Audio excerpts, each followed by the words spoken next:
But day to all you critters, welcome back to the damn channel. We got another reaction, this time to the legend of the design of the legend of Vox Machina. I got that shit first try, you damn Skippy. I didn't even practice. But okay, we got this reaction. You guys filled me in a little bit on the last video regarding, I asked questions about, well, first off, you guys said something about a Critical Role land. I don't know if y'all yanking my damn chain, but that sounds dope. I wanted to Google it, but I strayed off because I don't know if I'll Google it and end up seeing names of characters that I haven't been introduced to yet, of the Mighty Nine and stuff like that. Some of you were requesting music videos. Sorry, I'm looking at your comments, but Your Turn to Roll, I've seen that pop up in my feed. I plan on reacting to that after we get through these short documentary videos. DJ M.O.D, I saw your comment too. Just you had a question or a critique, and completely fair. I've been such a small channel, I didn't even think about it, that anybody who is seeing my video hasn't seen the original video, and I haven't been posting the original links to the original video. So that's my fault. I apologize. From now on, I'm gonna start doing that, and also go back and put the links to the original videos in my last upload. So thank you for bringing that to my attention. I apologize for that. Some of you guys, you let me know that also they do these different campaigns, characters, storylines do share a world, but they're set years apart from some of the comments that I saw. So I appreciate you guys once again for clearing things up, and you guys gave me a lot of info as always, music in order to watch these videos in, so I appreciate it. We're gonna get straight into this one. The design of it, I don't know exactly what to expect. It sounds like it would be kind of like a mix of the story and the world, so maybe we'll just get more depth into all that. So enough of me talking, let's just get straight into it. There's something about Phil Barassa that's incredibly contagious. He's an amazing artist, he's an amazing designer, he's a genius. He's just been knocking out of the park over and over again. With his designs, it just solidified the characters in our heads on the page. He's that good, and he's that confident. I love drawing this stuff. He looks like he does. He didn't sound like the most enthusiastic, but you can tell he has a passion for it, just the way he was looking. We at Critical Role have been blessed with having our characters drawn by amateur and professional artists in the critter community for years. Oh, I love that. I've seen hundreds of versions of Scanlan Shorthalts. There's been such a broad spectrum drawn. Oh my goodness, I can't even pick a favorite. I'm gonna have to go back and look at it. Official character designer for the Legend of Vox Machina. It was like a great weight had been taken off my shoulders.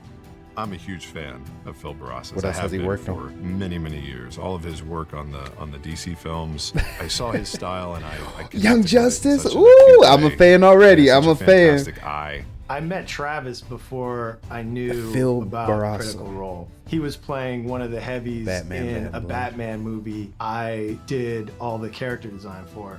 I didn't talk to him after that for a few years. The next time we ran into each other, my wife and I were taking an early flight out of LAX to go to JFK for New York Comic Con in 2018. As I've never been to a Comic Con. I want to go. Laura and I sat down. I hear this Travis, and I look to my left, and across the aisle is Phil Barassa just sitting right there.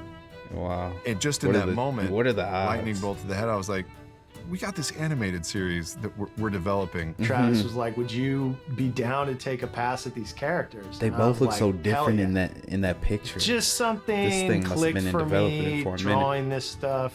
I'm just shy of 20 years now doing this, and I spent the last 11 consecutive years doing superheroes. If I'm known for anything, it's for the work that I did on the DC superheroes at Warner Bros. Animation. Nice. But fantasy is my first love. Phil is so amazing, and he's worked on a lot of the superhero stuff that Travis and I have done in the past, and his designs are phenomenal. So the fact that was she doing some of the DC characters too? A huge jump in excitement level for me. I mean, the excitement was hard to contain. So many of us were fans of his work from what he'd done with WB. I'm a huge Batman. I still gotta watch girl, Outsiders love and season 4. all of that. I knew Phil's work before I knew that it was Phil's work.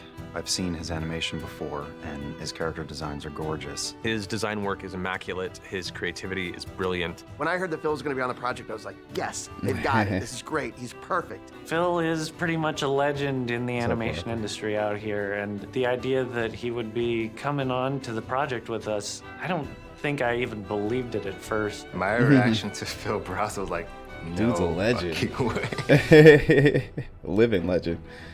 There was I'm something glad he's getting his about flowers while he's the still here. project that spoke to me. Oh, is that on Princess Mononoke? a deeper personal level In the that I was background? Did he willing work to take on the it? chance on working with a completely new I creative haven't seen team. it, but I know of it. Critical Role presented this opportunity to be at the ground floor of something relatively new and fresh, and even though the lore was clearly well defined What? and the characters What were was well that? defined, there was so much That to shit looked explore epic. on a visual level. That transition. Normally when I'm creating a design, it comes from the written word or a comic book or even just the writer's script.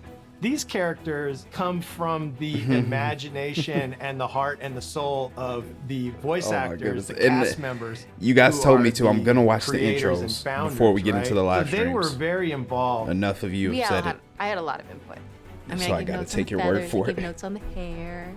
I gave notes about how much she wants to use her feminine wiles. So, I didn't want her to be too brazen. So much is determined by the performances, what the creators had imbued in their creations. The way Laura's performance informs the way that I draw the character. I love that jacket. She's got to She's have wearing. some sass. She's got to have some attitude. Whereas Keyleth has this charming naivete, like an innocent aspect. Every time we pull up an image or a turnaround of Keyleth, everyone in the room is just like, oh, she's so cute. She's just a little button. And I think because Keyleth has this fresh look at the world, we really wanted to reflect that in her character design. Even his first designs and his first stab at Scanlan was kind of perfect. I don't think he changed I just hear that much. Scanlan as soon as We're I just hear him nitpicking talk. on collar size and hair shape. Everything else, like Phil's first takes, are everybody else's. I'm just waiting for him to break out in the First stuff I song. saw of Grog. The frame is right, the expressions were right, and he just gets the bearing of the guy because it's so easy to make a hulking figure look intimidating. But Grog has to be able to convey both the rage and the fury of a strong jaw, And but a little also bit of like, dullness. the warmth and the gentle nature of What's up? Grog. He's kind of the Hulk, but he's kind of not. There's a cuteness to Grog too. So there were things that we played with, like the size the of Hulk his of the ears. MCU. Phil did such a good job with just Maybe the not the comic nuance books, but and you guys of told me his each dad's of the name is Strong Jaw. characters' Strong Jaw. personalities coming through. That's Pike's funny. hair color to the color of her armor and the little scrapes on her armor, and he Her just took it voice to the is next piped level. to the T too. They've I know it's created their these normal original voice, characters, but they're, I just they're also very archetypal. Like see her Percy face and as soon as I Vax hear are her talk. dexterity builds, so they're very lithe and long to kind of bring out to show the agility and the dexterity inherent in the class. Percival is a character that Phil grasped so quickly and understood how everything was supposed to lie, especially when standing with everybody else, has a very unique look and a unique vibe. Phil's excellent at what he does, and both with Vax and with all these characters, he has come in, landed pretty close to the target already, and then we're able to sort of shoot ideas back and forth, and then the next week it's there. It's been really cool working with him to kind of take these characters that don't just live in my brain, but each one of them has a part of me in them, and then have them come back even prettier than I could have ever hoped for. Watching him dive into this fantasy scape, Phil's just flexing. He's having a blast. Phil's had tons of leeway to just create kind of whatever his mind can dream up. Something that's really important about this animated series is we wanted it to be definitely I wish I could and draw. distinctly I an can't. adult Stick figures, series. maybe. It's for grown-ups. So we wanted to make sure that the world, the background, the atmosphere, and the character designs both sort of read as sophisticated, mature. Desmond. We definitely want to make sure that I'm this missing. show We didn't see him feels since episode unique, 3. and I think Phil was well aware of that and totally down to just try anything and throw ideas at the wall and see what stuck.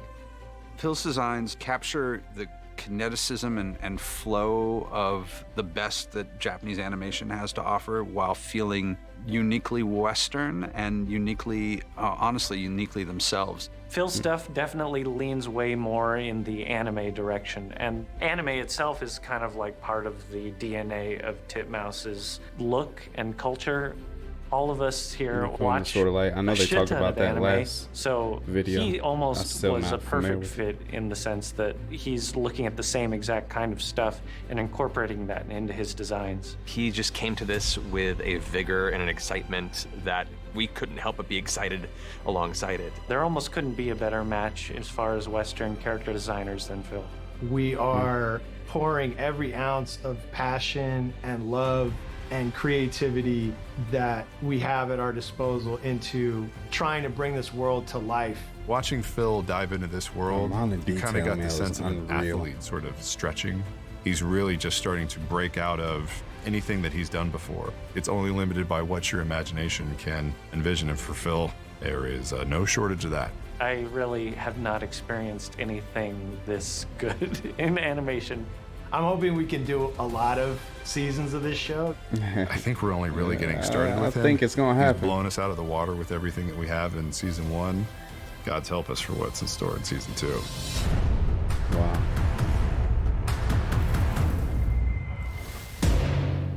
Nice. I feel like I'm gonna say it after every video of this, but just wow, because everything's so impressive. The team already, Critical Role, the people they have on the team, and everybody they've brought in, the passion that they have for the project, and even just the people they're working alongside is pretty cool to see, and it comes across right off the bat as soon as you hear them speak. Like him coming in, he, like I said, he wasn't overjoyed, or you could just tell this is his world and he's happy to be in it.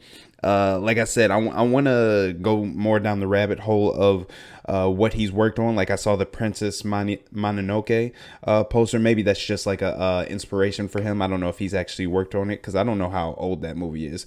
So I don't know. But nonetheless, the Young Justice, I love that show. I still got to watch season 3 and 4, but his work on that's one of my favorite animated series as that I've watched as an adult.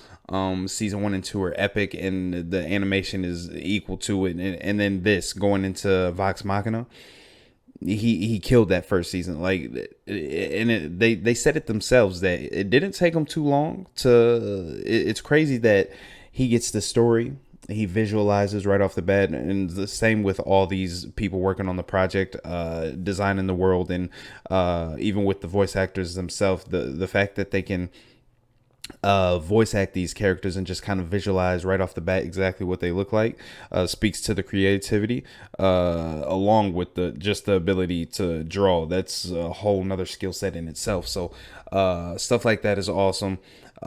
Strong Jaw. I don't know if we're ever gonna, or if I'm gonna see him. I don't know if he'll pop up in this season 2, but we'll see about that. I just thought of that as I was looking at Grog's character, and it's fun to see, like, not only these interviews, the behind the scenes, the difference between the actors. Like, we got this still shot of Phil and Grog. I know I'm calling them by their character names, but that's what I knew them as first, so I'm just used to calling them that. I apologize, no offense intended, but it's fun to see them like, I don't know how many years back this was taken, but like way back in the day, like as they ran into by the stroke of a hat, just ran into each other at the airport, as big as LAX is, and on the same flight. That's wild to me. The things are just meant to be, and they're the perfect pairing for this show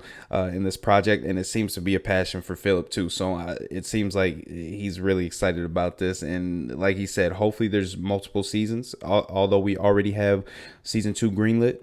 even more beyond that, we'll see. But I'm excited to see what they bring. I know going into this, I wasn't sure exactly what this would cover as far as like story world. This focused more on characters, which was cool. And just the process, like this is exactly what I think I asked you guys while I was watching or reacting to each episode, whether there was like a behind the scenes, and this is exactly what that is. So it's good to see stuff like this. When I buy DVDs, Blu-rays and stuff like that, I love watching how things are done, how things are made. But in a lot of those things, you can tell how much fun they had on the project. But at the same time, they're getting paid, and sometimes the passion for the project itself doesn't come across. It just comes across that they're really excited to be working on something so grand and on that scale. But in this, it just feels like whether they were being paid or not, they would still be doing it. Like the voice actors themselves started this as just a game for a birthday party, a celebration. So they'd be doing this regardless of how successful it was and whether they were getting paid or not. Maybe not as much because they still got to make a living and all that. But yeah, this behind the scenes stuff has been great. So I'm not sure. I'm gonna have to look at the list again. Let's look at it now.